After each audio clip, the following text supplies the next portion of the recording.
Alright guys, today we're going to talk about the nitrogen cycle and the phosphorus cycle. And when we talk about the nitrogen cycle, the first thing we have to talk about is atmospheric nitrogen. About 78% of our atmosphere is made of diatomic nitrogen. Diatomic meaning that there are two atoms of nitrogen bound together. Ironically, plants and other primary producers really want to use this nitrogen. The problem they run into is that they can't actually use diatomic nitrogen. Now, when you talk about the nitrogen cycle, there are a lot of complex interactions that happen in changing this nitrogen from an N2 gas into something that's usable.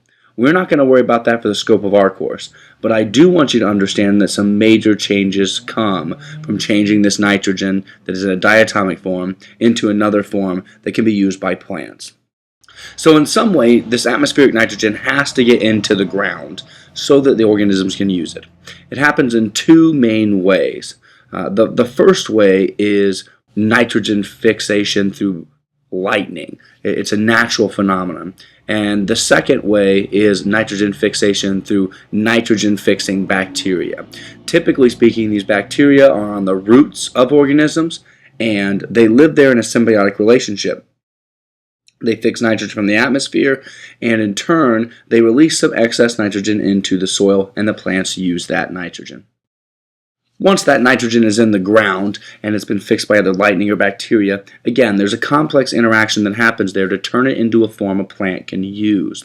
We're not going to focus on that for this course, but I want you to understand is that in the soil there is a low amount of available nitrogen that these plants can use, and it's a limiting nutrient. And what that means is that they have plenty of sunlight, plenty of water, plenty of carbon dioxide, but what they don't have plenty of is this small element of nitrogen. And so they need it. So they're going to take it up, they're going to use it, and it's going to fall into a cycle of producer and consumers. Where the producer takes it up, it becomes incorporated into the producer's body mass. Consumers will eat the producer, and when the consumer or the producer dies, bacteria and other decomposers will break down their dead bodies or biomass and turn it back into that usable nitrogen in the soil.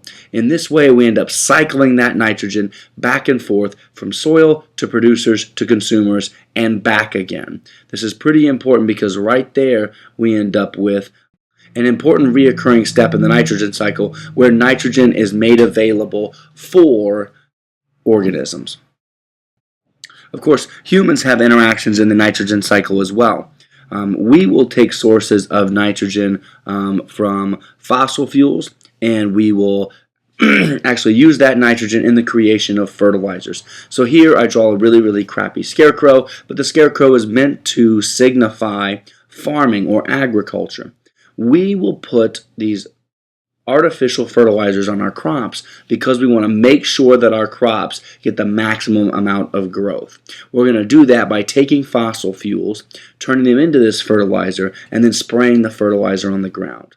The interesting thing that ends up happening is that we will end up with that fertilizer running off if we get any type of precipitation. It will either run off into the ground, into groundwater, or it will run off into surface water. Both of those can cause issues on their own. If it's in the groundwater, then that means when you pump water from a well and you put it into your house, you're getting fertilizers in your drinking water. And any adverse effects that come from those fertilizers now are applied to you. The major issue with the nitrogen being leaked into the waterways through runoff is that it goes into solution. And that means that there's plenty of nitrogen in the water, and we have primary producers, very low-level organisms, using up that nitrogen as fast as possible. It's an energy source for them, so they're going to use it up. When they do that, they actually use up all of the dissolved oxygen. The issue of runoff into waterways causing the waterway to lose its dissolved oxygen is called eutrophication. And it's a major issue because it creates dead zones, or zones that just don't have enough oxygen to support marine life anymore. Realize that the same cycling from producers to consumers and back again will also happen in waterways naturally, which means that there is a normal source of nitrogen in the waterway naturally. There's also a process called denitrification. And denitrification is where, in a natural way, the nitrogen gets released back into the atmosphere as a diatomic nitrogen. This is a problem in nature because it's taking a limiting nutrient and returning it to the atmosphere where it cannot be used. Denitrification is the opposite of nitrogen fixation. When we start talking about the phosphorus cycle, for the first of our 4 cycles, there is no atmospheric component.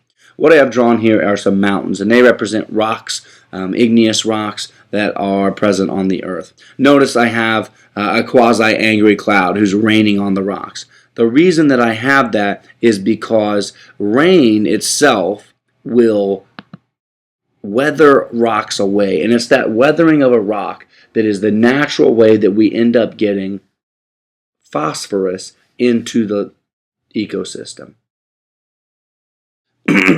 Phosphorus, like nitrogen, is a limiting nutrient, which means that organisms almost always have it in short supply.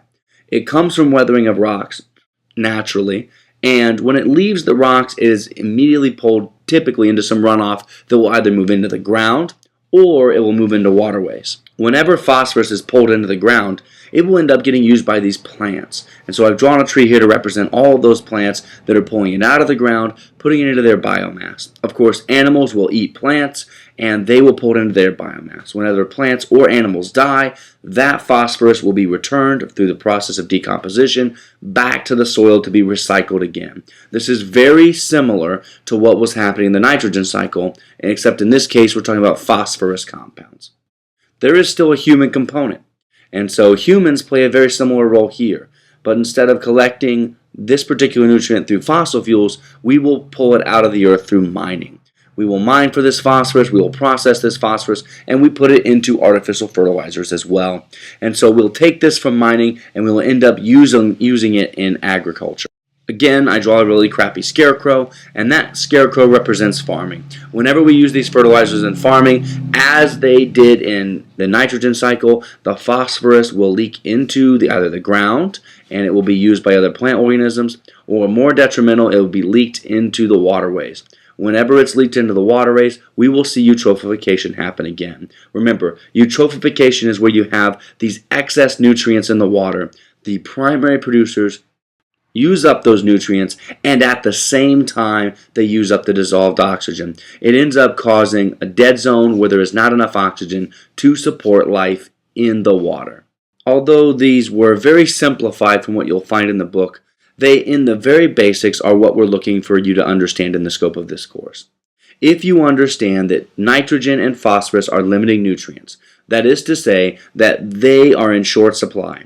And if you understand that when they're pulled into the ecosystem, plants use them, animals eat plants, and then you have this cycling between producers, consumers, then decomposing into the ground, and it being pulled out of the ground back into those producers, and eventually into consumers, then you really have a very good idea of what we want to know for the nitrogen and the phosphorus cycle. It's very critical for you to understand the process of eutrophication.